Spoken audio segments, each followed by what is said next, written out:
Hey everyone, here to talk to you about the new JJP&E 951 15mm to 12mm through axle conversion kit. Now this kit is different from most 15mm to 12mm conversion kits in that it converts a 15mm fork rather than a 15mm hub to accept the 12mm through axle. So if you were like me and you bought your road or cyclocross disc brake bike back before most manufacturers standardized on a 12mm through axle, there's a chance you have a 15mm through axle.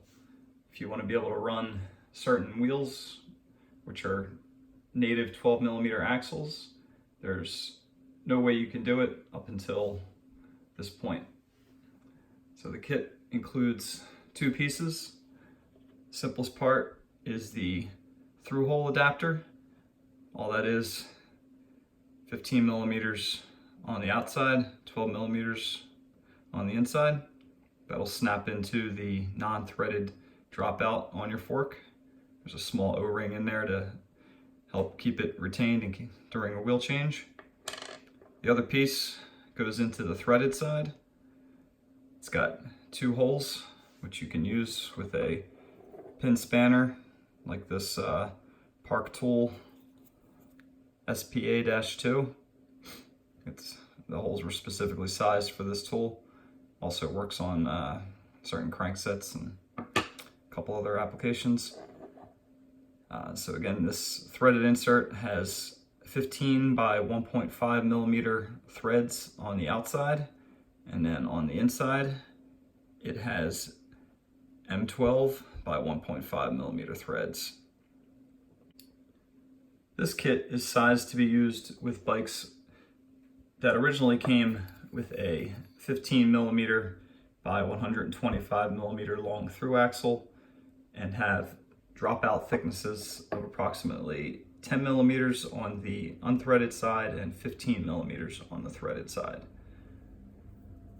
The replacement through axle that you'll want to get to use with this kit is a M12 by 1.5, 12mm in diameter and 125mm long, and with approximately 12mm of threads. A shorter axle won't engage enough threads in the adapter, and I don't recommend using that. Installing the kit's pretty straightforward. First you'll take the through hole insert. You'll install that on from the outside of your non-threaded dropout. Might need a little bit of chain lube or some other lubricant on the O-ring, and then helps to give it a little twist as you install it. Once that's in place, you'll take your threaded insert. You're going to screw this in again from the outside of the dropout. It should thread in easily. If it doesn't, stop, figure out why it's not. You're going to want to wind that all the way in. Once that's all the way in and tightened, you want to make sure that it's flush on the inside of the dropout. It's a little hard to see here. If it's not, it could interfere with your hub. So remove it, take a file to it, remove 0.25, 0.05mm, whatever it takes to get it pretty much flush or slightly sub-flush on the inside of that dropout. Then you'll want to take appropriate spanner tool, needle nose pliers, something of the sort, engage the two holes in the insert and tighten it down.